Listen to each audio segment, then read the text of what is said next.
తెలంగాణ రాష్ట్ర ప్రజలందరికీ నా యొక్క హృదయపూర్వక ధన్యవాదాలు తెలియజేస్తా ఉన్నాం. ముఖ్యంగా 6 నెలల కాలంలో కొత్తగా ఏర్పడినటువంటి ప్రభుత్వం కాంగ్రెస్ ప్రభుత్వం సబ్బండ కులాలకు ఈరోజు ఇబ్బంది పెడతా ఉన్నటువంటి ప్రభుత్వం కాంగ్రెస్ ప్రభుత్వం. ఈ కాంగ్రెస్ ప్రభుత్వంలో ముఖ్యంగా ఈ తెలంగాణ రాష్ట్రంలో నిరుద్యోగులు నష్టపోతూ ఉన్నారు.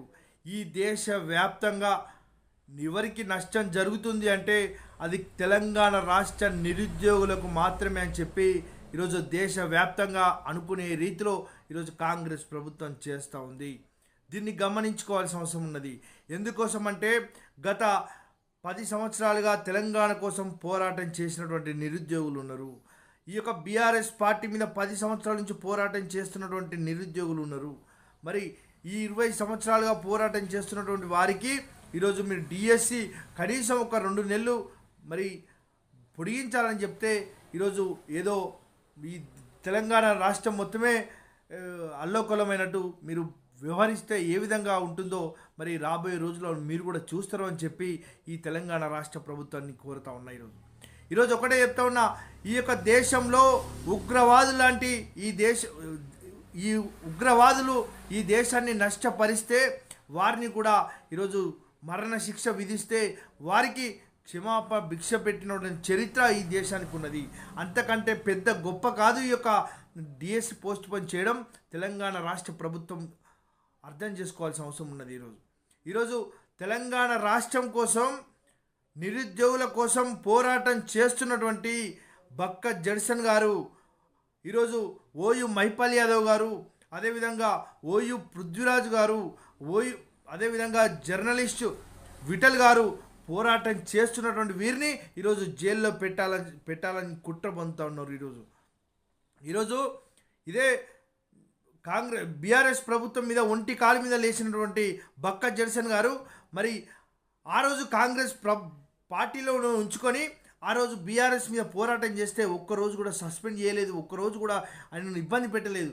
కానీ ఈ యొక్క కాంగ్రెస్ ప్రభుత్వం అధికారంకి వచ్చినాక ఆయనను తీసేసి ఈరోజు ఆయన అమరణ నిరాహార దీక్ష చేస్తే కూడా కనీసం పట్టించుకోకున్నటువంటి ప్రభుత్వం ఈ యొక్క కాంగ్రెస్ ప్రభుత్వం. ఈరోజు నిరుద్యోగుల గురించి కొట్లాడుతూ ఉంటే ఎందుకు ఇంత కక్షపూరితంగా చేస్తూ ఉన్నారు? ఇదే విధంగా ఓయు మహిపాల్ యాదవ్ గారు పని చేసుకుంటే, ఆయన ఉద్యోగం చేసుకుంటే 2 లక్షల రూపాయలు నెలకు ఆయన సంపాదించుకోవచ్చు. కానీ నిరుద్యోగులు లక్షలాది మంది నిరుద్యోగులు ఆగమైపోతూ ఉన్నారని చెప్పి ఆయన ఒక యూట్యూబ్ ఛానల్ పెట్టి ఈరోజు కంటికి నిండా నిద్ర లేకుండా కడుపుకు తిండి లేకుండా ఈరోజు ఇబ్బంది పడుకుంటూ ఆ రోజు నిరుద్యోగుల కోసం పోరాటం చేస్తూ ఉన్నారు ఈ యొక్క కాంగ్రెస్ ప్రభుత్వంలో. ఈరోజు అదేవిధంగా విఠల్ గారు ప్రశ్నిస్తూ ఉన్నారు, వారిని జైల్లో పెట్టాలని చూస్తూ ఉన్నారు. ఈరోజు పృథ్వన్న గారు జైల్లో పెట్టాలని చూస్తూ ఉన్నారు.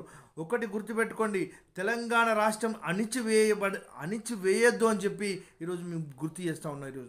ఈరోజు రైతులకు రుణమాఫీ ఇస్తా అని చెప్తా ఉన్నాడు. రైతులకు రుణమాఫీ ఎకరం ఉన్నవారికి 2 లక్షల రూపాయలు వస్తాయా? 2 ఎకరాలు ఉన్నవారికి 2 లక్షల రూపాయలు వస్తున్నాయా? 3 ఎకరాలు ఉన్నవారికి 2 లక్షల రూపాయలు ఇస్తున్నారా? ఎకరం ఉన్నవారికి 40,000 రూపాయలు.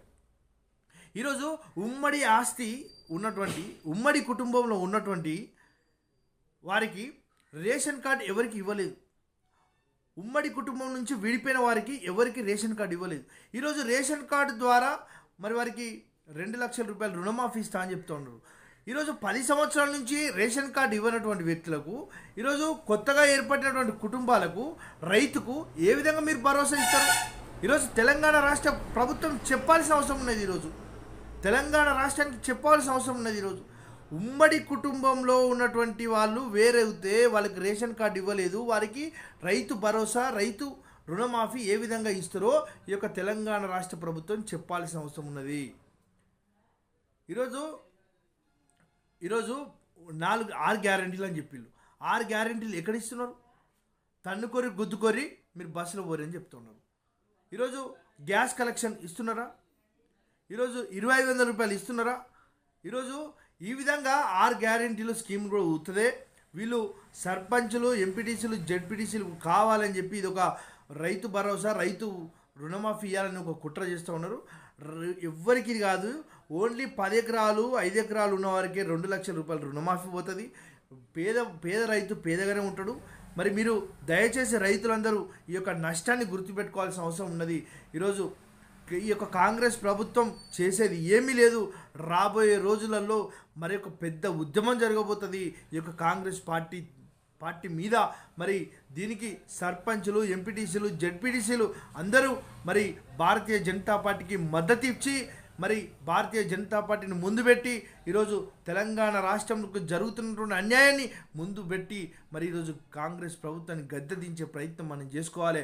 వాళ్ళు ఈరోజు బీఆర్ఎస్ పార్టీ నుంచి ఎంతమంది ఎమ్మెల్యేలు వస్తారు, మరి బీఆర్ఎస్ పార్టీ నుంచి ఎవరిని ముంచుదాం, బీఆర్ఎస్ పార్టీ లేకుండా చేద్దామని చెప్పి ఏ విధంగా అయితే కేసీఆర్ కాంగ్రెస్ పార్టీ మీద కుట్ర మందిందో గదే కుట్ర ఈరోజు కాంగ్రెస్ పార్టీ మీద కాంగ్రెస్ పార్టీ నెరవేరుస్తుందని చెప్పి కూడా ఈ సందర్భంగా మేము తెలియజేస్తా ఉన్నాం. రాబోయే రోజులలో మీరు ప్రజలందరూ ఏకమై ఈ యొక్క కాంగ్రెస్ పార్టీకి బుద్ధి చెప్పాలని చెప్పి కూడా ఈ సందర్భంగా మీకు తెలియజేస్తా ఉన్నాం.